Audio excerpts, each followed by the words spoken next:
Amigos oyentes, bienvenidos a nuestro programa Cronos, un encuentro con la historia. Programa que llega a través de Radio Condo, de emisora cultural de Manizales. Un programa del Centro de Historia de Manizales que investiga y recopila la historia regional para que usted, amigo oyente, tenga una visión más cercana de los hechos de nuestra comarca.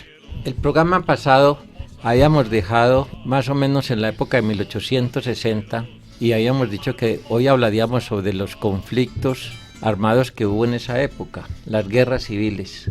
Entonces, ¿qué me dice de eso?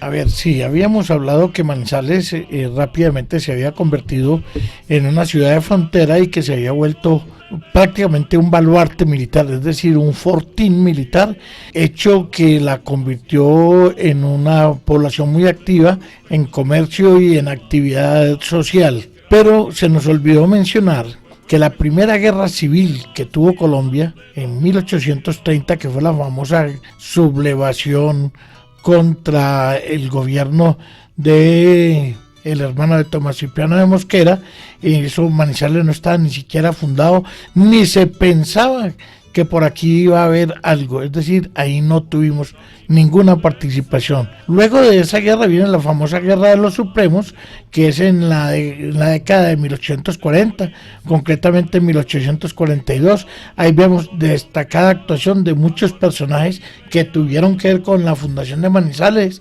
porque vemos a muchos salamineños y aguadeños combatiendo en esta guerra. Eso está muy bien narrado en el diario de guerra que escribió doña María Martínez de Nicer.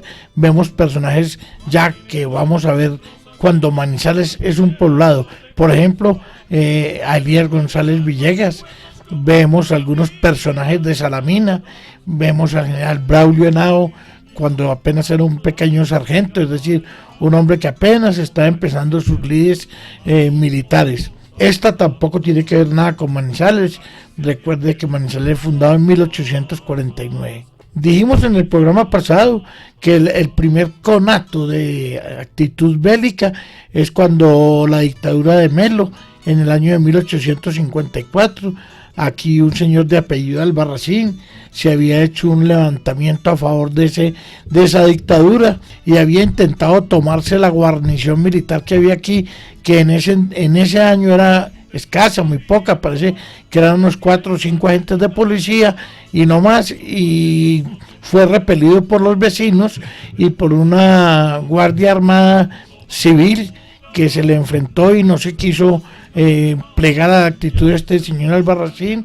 Lo sacaron en derrota, lo persiguieron hasta que a los lados de Santa Rosa de Cabal lo alcanzaron, lo apresaron y lo devolvieron aquí a Manizales, y aquí se le entregó a los representantes del gobierno nacional. Cuando ya esa dictadura de Melo es develada, se toman, Manizales empieza a tener ya cierta figuración militar a nivel nacional, porque se comentaba pues que este paso estratégico por las montañas debería ser custodiado. Y efectivamente, en la década de 1860 hay dos actuaciones, una en 1860 y otra en 1862, que es cuando las tropas caucanas pretenden tomarse el estado de Antioquia e ingresan por acá, concretamente en el lado de Manizales, vienen de Villa María a subir aquí a Manizales para continuar por el norte de Caldas, que en ese entonces era el sur de Antioquia, continuar su viaje hasta Medellín. La actuación aquí de la ciudad es una ciudad que es tomada por las tropas caucanas, es una ciudad que no está preparada para ese gran asalto del gran general Mascachochas, como llamaban a Tomás Cipriano de Mosquera. Esa figuración es, yo diría que muy ingenua para la historia de la época, pero es ya cuando vemos tropas militares tomándose en la ciudad de Manizales. Vicente, ¿cuáles fueron los motivos por el cual el general Tomás Cipriano de Mosquera quería tomarse a Manizales y seguir hacia Antioquia. Acuérdate que el gobierno nacional estaba en manos de Mariano Espina Rodríguez y Tomás Cipriano había desconocido ese gobierno porque Mariano había sacado una serie de leyes en que le recortaba demasiado poder a los estados independientes, a los estados soberanos, y había habido una serie de altercados entre el Cauca y el gobierno nacional, entre Antioquia y el gobierno nacional, y el Tolima y el gobierno nacional. Es decir, los estados se habían sublevado prácticamente contra el gobierno central. Antioquia la sublevación no era tanta porque Antioquia estaba dividido en ese entonces en 3 departamentos. El gran estado soberano estaba dividido en 3 departamentos. La zona en que está Manizales era el famosísimo departamento del sur. Hay una situación política muy complicada porque había una lucha de poder dentro de esos 3 departamentos para tomarse la gobernación de Antioquia, y muchas facciones luchaban a favor o en contra del estado de Antioquia. Eso lo aprovechó Tomás Cipriano y avanzó por aquí porque era más fácil avanzar por un terreno donde había prácticamente, fuera de la Revolución Nacional, había un estado de conmoción interior dentro del estado de Antioquia y se suponía que era más fácil tomarse todo Antioquia. Recuerde que Antioquia desde hace muchísimos años venía desempeñando prácticamente el segundo puesto en el país. Había sacado rápidamente de su segundo lugar en importancia Cartagena y se disputaba ese segundo lugar con el Cauca. Entonces Antioquia tenía mucho que perder, no solo que iba a perder su ascenso como segundo estado en importancia, sino que iba a ser invadido un estado completamente conservador por otro estado completamente liberal. Además, se manejaban muchos intereses caudillistas. Recordemos que Tomás Cipriano Mosquera, así en un momento dado no nos pueda gustar, hay que tener en cuenta que era un gran caudillo, un caudillo que lo seguían las masas, aunque muchos historiadores dicen que él se aprovechó de la ignorancia de los indios y de los negros del Cauca y los llevaba a la guerra arrastrados como ganado, y hemos visto pinturas y acuarelas de la época en donde uno ve la cuerda que llamaban ellos, hasta de 10, 12, 15 soldados amarrados del cuello, y los llevaban hasta el momento de la batalla. En el momento de la batalla les cortaban esa coyunda y quedaba el tipo en medio de una batalla muchas veces sin saber por qué, y tenía que pelear prácticamente para salvar la vida. Ese sistema esclavista luchaba mucho contra el sistema no esclavista de Antioquia. Cuando decimos el sistema no esclavista, no quiere decir que en Antioquia no hubiera esclavos, sino que era un estado más amplio en cuanto al manejo y al criterio y al tema de la esclavitud, lo miraba con otros ojos. En el Cauca ese sistema era apabullante, era un asfixiante, sobre todo para el esclavo, y los grandes terratenientes y las grandes familias payanesas ostentaban su riqueza porque casi todos eran mineros, al que tuviera el mayor número de esclavos. Ese tipo de apreciación de cómo se debía manejar el pueblo era o fue lo que hizo que la guerra tomase un cariz hasta cierto tipo social y de cierto tipo religioso. También tenemos que ver que el radicalismo estaba en su pleno apogeo y conservador como Antioquia no encontraban otro departamento. De pronto el Tolima y de pronto algunas regiones de Santander. O sea que Antioquia era el estado conservador más exaltado de todos, era el que más defendía ese tipo de gobierno conservador, autoritario, enérgico en su gobierno. En cambio el Cauca era más liberal, yo diría más radical que liberal, es decir, a un momento dado quizá más anárquico, en donde prevalecían mucho las ideas de los grandes pensadores ingleses que estaban llegando a Colombia por primera vez. Están en pleno desarrollo todas las doctrinas económicas que dieron al traste con los logros de la Revolución Francesa, y que el mundo estaba ya en las primeras etapas del desarrollo industrial, de la Revolución Industrial, y aquí nunca pudimos amoldarnos a esos criterios, sobre todo el Partido Conservador. Vicente, perdón. antes de seguir, ahora que mencionas el gobierno de José Hilario López, que tuvo sus confrontaciones con el general Mosquera, para que nos cuente un poco, la parte que ahí lo afectó mucho también fue darle libertad a la esclavitud. A ver, entonces, sí, recuerde que la lucha por la abolición de la esclavitud había comenzado desde mucho antes, quizá desde principios de la independencia. Bolívar se había comprometido a lograr la esclavitud, la abolición de la esclavitud, y siempre el Congreso de cada año le mochiló ese proyecto a Bolívar, se lo enredó, se lo carameleaban, mejor dicho, con subterfugio y todo, y esa fue la gran frustración de Bolívar, y eso es lo que muchas comunidades negras en Colombia no entienden, y dice que Bolívar traicionó al negro. No, tenemos que recordar que en el Congreso de la República los dos proyectos de liberación de esclavitud fueron presentados por Bolívar en un momento dado y defendidos abiertamente por él y por su movimiento bolivariano. Desgraciadamente el movimiento santanderista, que era dominado por grandes caudillos caucanos, esgrimieron argumentos de tipo económico en decir que la liberación de los esclavos le iba a costar a la economía del país muchísimo dinero, porque no había la plata suficiente para la manumisión total de los esclavos. Entonces por eso vemos que comienzan a presentar ciertos proyectos de libertad de vientres, la libertad de que el esclavo, después de servir determinado tiempo al servicio del amo, debía pagar su liberación.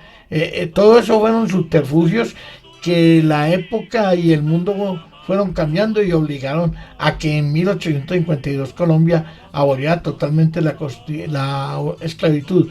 Afortunado o desafortunadamente, el gobierno de José Hilario López le tocó sancionar esa ley, pero eso se había dado desde el gobierno anterior de Obando, que fue el que le tocó esa lucha tan dura y tan complicada en el Congreso de atender eso, y por eso vemos entre los subterfugios que utilizó la casta esclavista del Cauca, cuando se habló de la liberación de los vientres, es decir, que los hijos de los esclavos que nacieran tenían que ser libres. Entonces comenzaron a sacar de contrabando a sus negras preñadas hacia el Ecuador, y ya las vendían muy bien vendidas para no tener que liberar al esclavo que iban a hacer y no perder la plata que habían invertido en los negros. Esas son las clásicas rabuladas y juegos que vemos en todos los países en un momento dado, cuando el país deja y pierde su norte y cae en manos de las trapisondas políticas y de las triquiñuelas de mal gusto. Fue de mal gusto, pero afortunadamente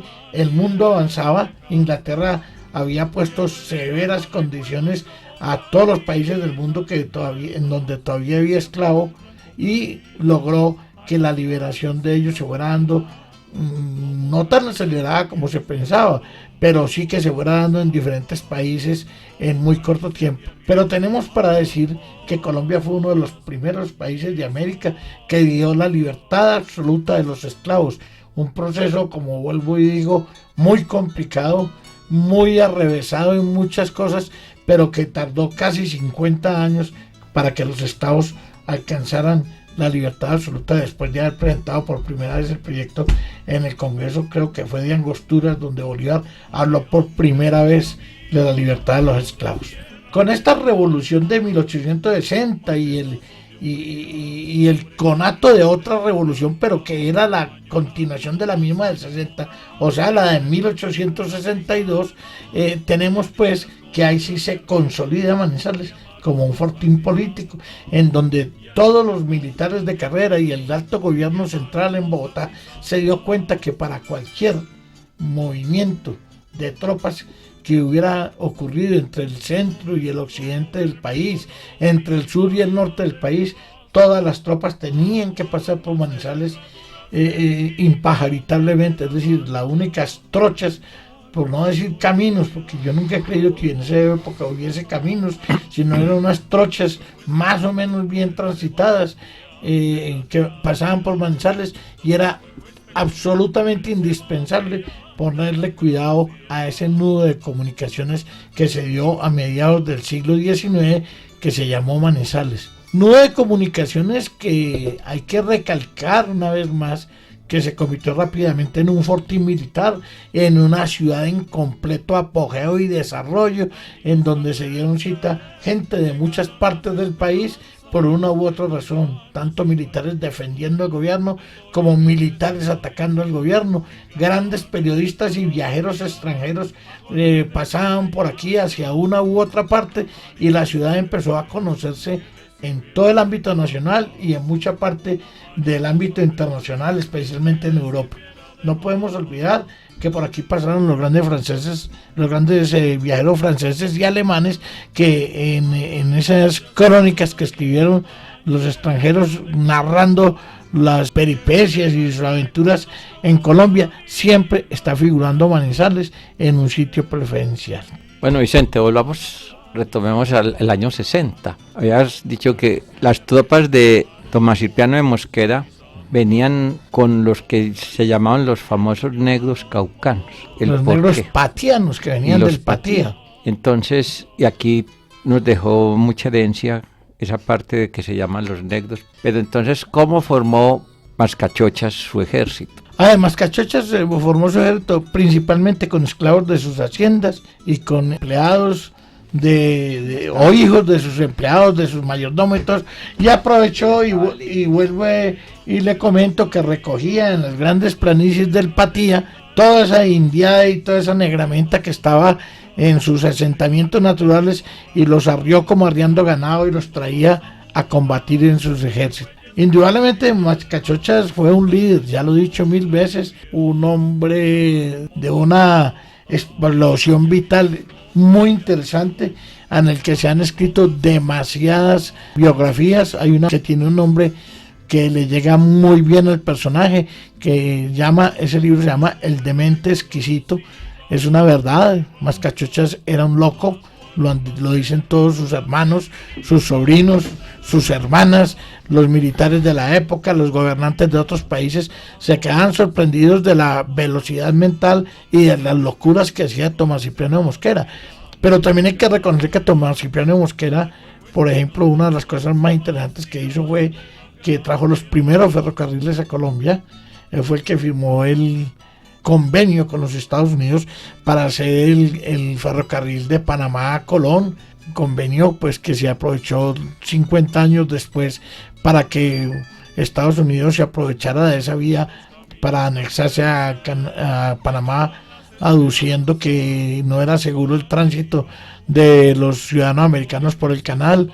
Ya en la época de la Guerra de los 1000 días, que hablaremos luego, Tomás Cipriano de Mosquera era un hombre que se preocupó muchísimo por la navegación, tanto por el Magdalena como por el Cauca. Hizo los primeros contratos para hacer los grandes mapas de la Comisión Coreográfica. Recuerde que el coronel Agustín Codazzi, un italiano, estaba trabajando en Venezuela haciendo la famosa expedición coreográfica venezolana, y parece que Tomás Cipriano era conocido de él o tenían cierta relación de amistad, y lo trajo a Colombia y le encargó los primeros mapas y que se hiciera también una exploración interna del país. En eso hay que tener en cuenta que los gobiernos, volvemos otra vez, de la década del 50, Obando, López, Mosquera, Alcántara, eran casi todos militares de una amplia visión y habían viajado por Europa y conocían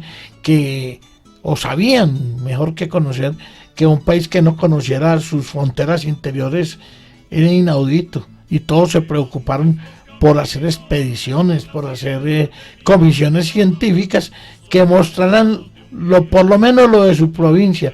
Pero Tomás Cipriano dio en el clavo cuando dijo, no, provincia no, es todo el país, y hubo un plan a largo plazo que costó muchísima plata en eso, y uno ve en las cartas geográficas que se hicieron en esa época unos mapas preciosísimos con una certeza de lo que se estaba haciendo impresionante. Usted ve hoy en día mapas precisos cuando hay GPS, cuando hay satélites, eso es muy fácil.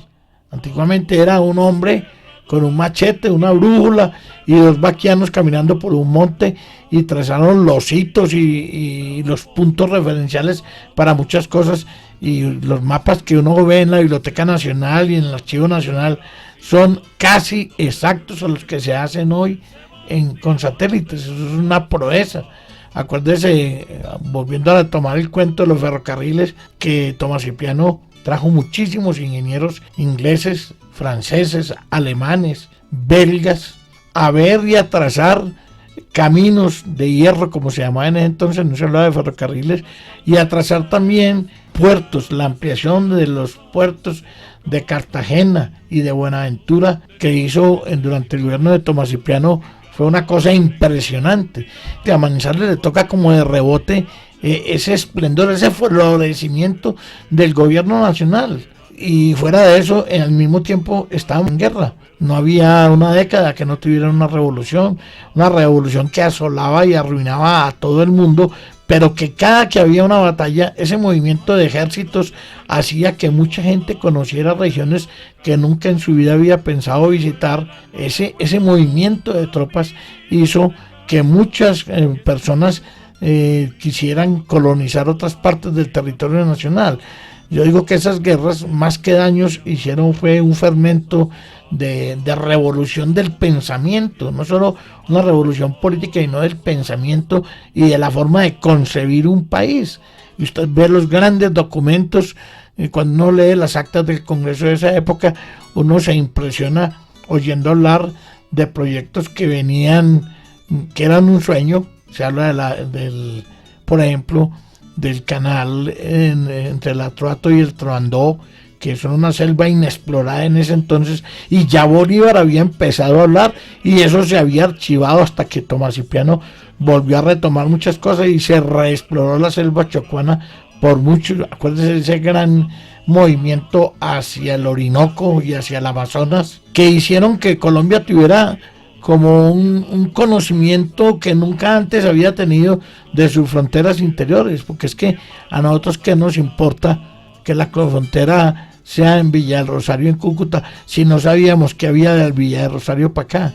Es decir, para un colombiano de esa época llegó un momento en que era más importante conocer la frontera con Venezuela y no sabía dónde quedaba Ocaña, o nunca había ido, o no le interesaba, o no sabía qué ríos desembocaban sobre el río Magdalena y cuál era la importancia económica de esos ríos, o no sabía, por ejemplo, la explotación agrícola que se realizaba, claro que muy empíricamente, pero que eran grandes plantaciones ya en el Valle del Cauca, en el Tolima, en el Tolima grande. Cuando hablamos del Tolima en esta época, estamos hablando de un Tolima que estaba conformado por Tolima, Huila y parte del Caquetá. Estamos hablando de una cosa que hoy no alcanzamos a comprender sino viéndola en un mapa.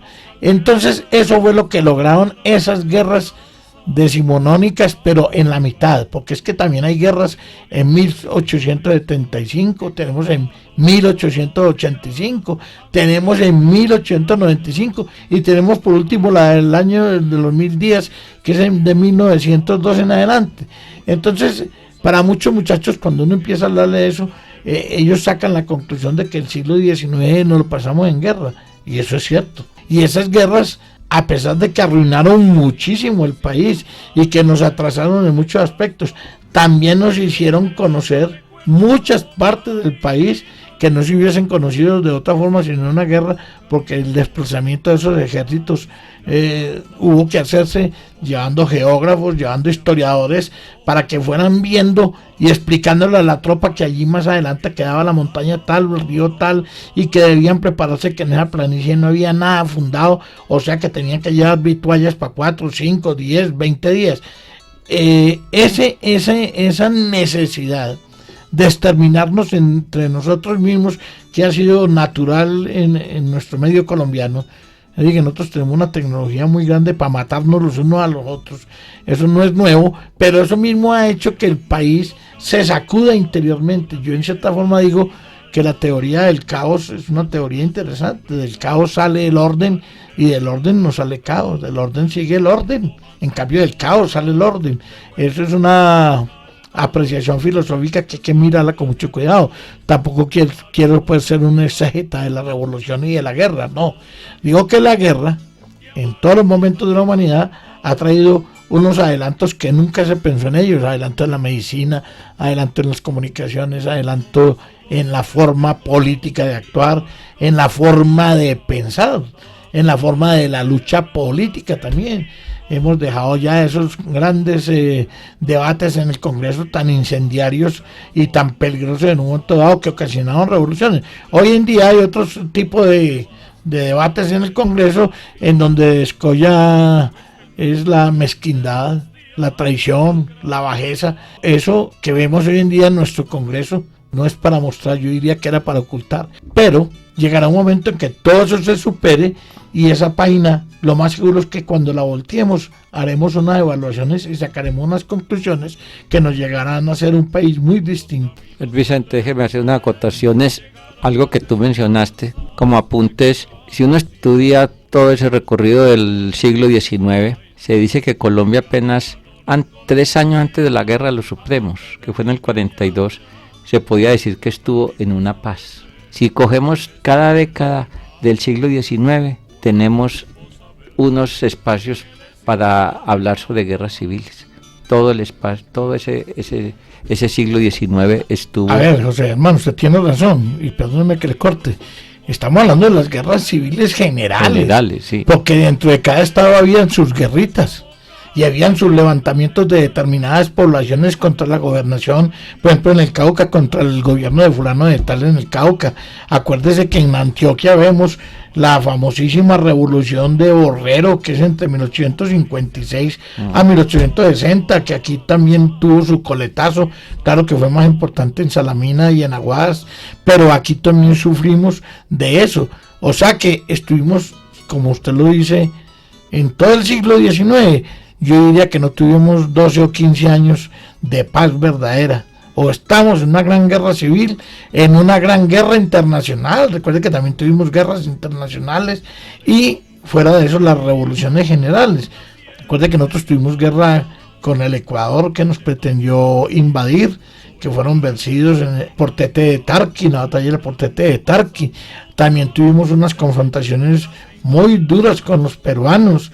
Estamos hablando no de la guerra del 30 y pico con Perú, del 36, no, estamos hablando de las guerras que se sucedieron de 1820 a 1845, en donde el Estado aparentaba ser muy fuerte y muy militarista, pero mentiras, internamente era un Estado muy débil y en donde cualquier chafarote o cualquier militar con cierta instrucción y con cierto poder podía hacer fácilmente un golpe de Estado o un estado de conmoción o de guerra y arrastraba al país a una debacle económica histórica y una gran matanza civil. Bueno, ya para terminar, el tiempo se nos acaba, pero yo quiero también hacer un comentario ahora a lo que hablaba sobre un pequeño bosquejo de la biografía de Tomás Cipriano de Mosquera. Pues ese, en el libro del Demente Exquisito, dice el autor que el D se lo puso él. Él era hermano de Joaquín Mosquera, que fue el primer obispo que tuvo Colombia en 1830, y de Domingo pero primer Mosquera, obispo nombrado